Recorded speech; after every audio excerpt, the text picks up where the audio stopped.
Start by heating about a cup or so of water.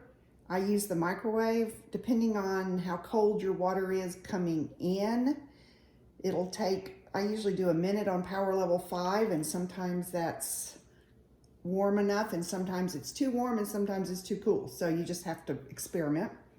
So I'm taking the temperature. The temperature of this water is 96 degrees. It needs to be between 90 and 95. I'm not going to worry about 96 because by the time I pour it into my container, it's going to cool off a little bit.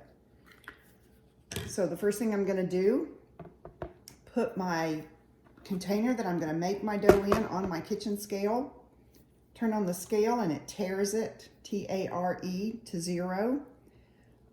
I use the unit of measure of mLs or milliliters or grams.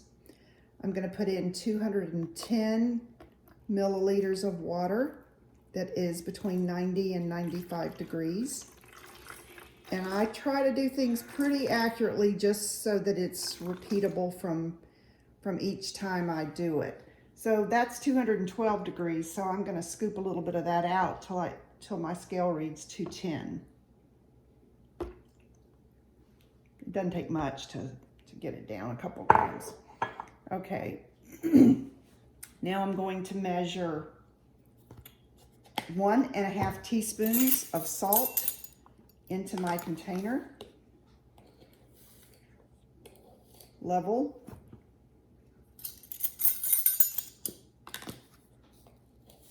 One and a half teaspoons.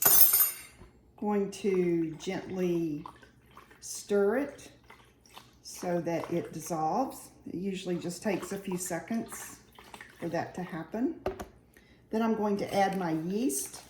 Now I typically buy Red Star yeast, and I buy large quantities because I found it's just cheaper to buy from Amazon in this 1 pound bag, or I think, no, actually I bought it at Costco in a 1 pound bag than to buy those little envelopes.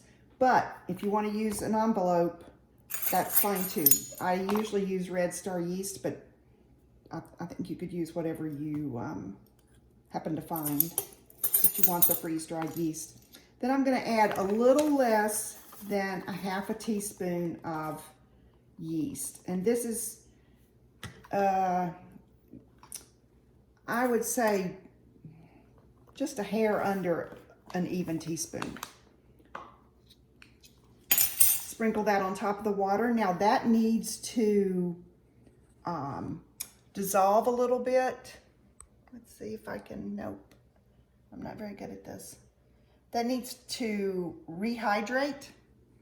So let it sit there for a few seconds while it rehydrates. Then you're going to swirl it to mix it.